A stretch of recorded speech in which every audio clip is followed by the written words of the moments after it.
Hi everyone, welcome to my channel. My name is Jackie. Today I'm going to be doing a book review on The Accursed Huntsman by Douglas Hoover. This is I don't want to say fantasy, maybe sci-fi action / horror novel. Jack is like our main character, but you get the point of view of several other people in this book. So when Jack was younger, he went out hunting with one of his best friend, and they got lost. It was really cold, and his friend ended up dying to a pack of wolves, and Jack lost his leg.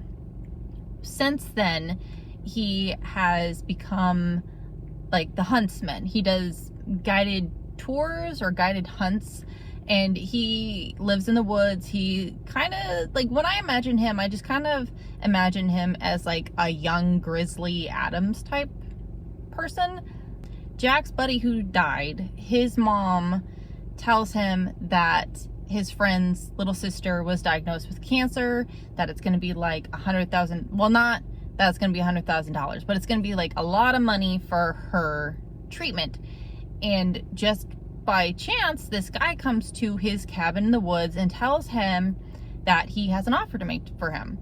Although Jack doesn't want to he doesn't want to be a guide, this guy is like, there is a archaeological dig out in Nova Scotia. We want you there to be like our survivalist guide and to, like, you know, help us and take care of us. Jack immediately says no. But then after thinking about it, he kind of comes to the conclusion the money that they offer him, he can give to his dead friend's little sister for her treatment. So he decides to go. When Jack gets to Nova Scotia, he is met by multiple different people. He's met by Craig, who is supposed to be the engineer, and then he's met by Sophia, who is one of the archaeologists. There's another archaeologist named Margaret, who is older. She's also a drug addict and kind of mean and crazy. Bill is the rich billionaire who is funding the project, and Kevin, who is Bill's bodyguard. There's also a doctor who is present in case anyone has an injury, if they fall off a cliff or get hurt, get attacked by an animal, you know, whatever, there is a doctor present. Jack is really in tune to his instincts, so he already gets like strange feelings from a couple of them, and he can basically tell right away that some of them are full of crap. Bill, the guy who is funding the project, is actually broke. He spent the last bit of his money on this archaeological dig, and he hasn't paid Kevin, his bodyguard, in like 6+ months. So he is just lying to everybody about the money that they're going to get paid, thinking that when they find what they're looking for, he'll just pay him back then. Margaret is the oldest archaeologist.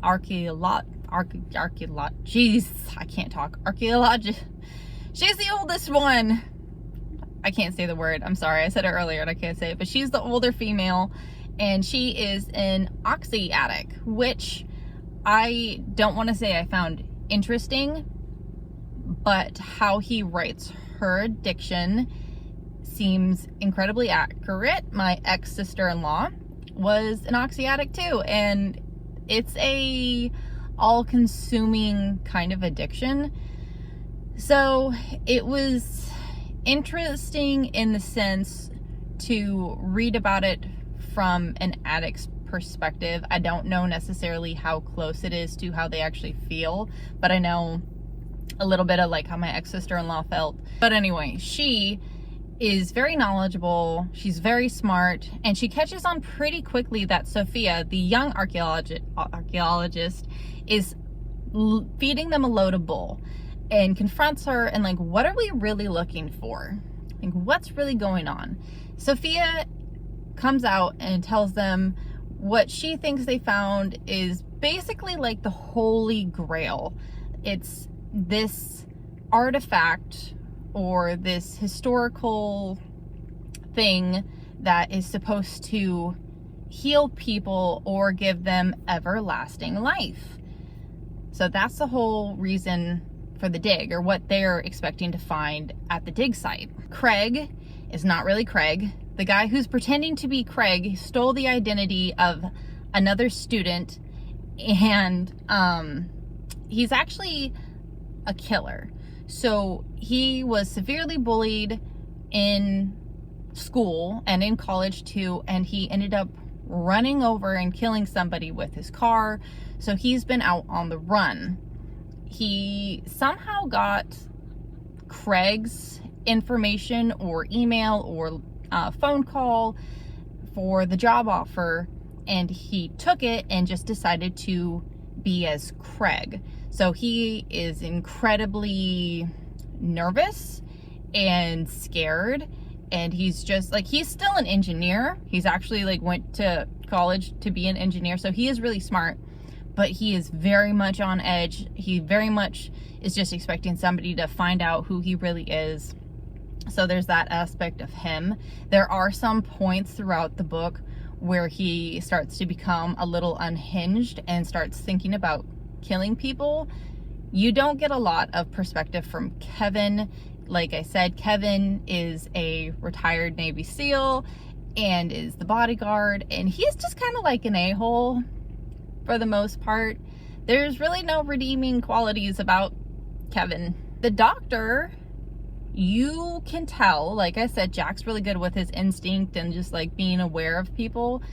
Jack can tell right away that the doctor is a psycho. They went hunting together, and the doctor was getting like all hot and bothered by watching him like kill an animal and gut it. So he was just like, that guy's a weirdo. There's something wrong with him. Now that I explained all the characters, they are going to the dig site daily, but it's challenging because it's like in a cave and then down 50 some feet and then forward and then down again. But the way the cave is positioned, they only have a limited amount of time to be in there, because when it's high tide, water fills up the cave and then they have to get out. Otherwise they're gonna drown. So as they, or some of them, are going into the cave and trying to figure out like what walls they need to take down, like do they need to like make an explosion to open up a wall, or are there maybe like different mechanisms there that can open it, that sort of thing. Jack is patrolling the area and just finding these weird things that are going on with the animals and the landscape, and there's just a really strange vibe about everything going on in there. And as they spend more and more time, they get closer and closer to the artifact that's hidden, things start to really get weird.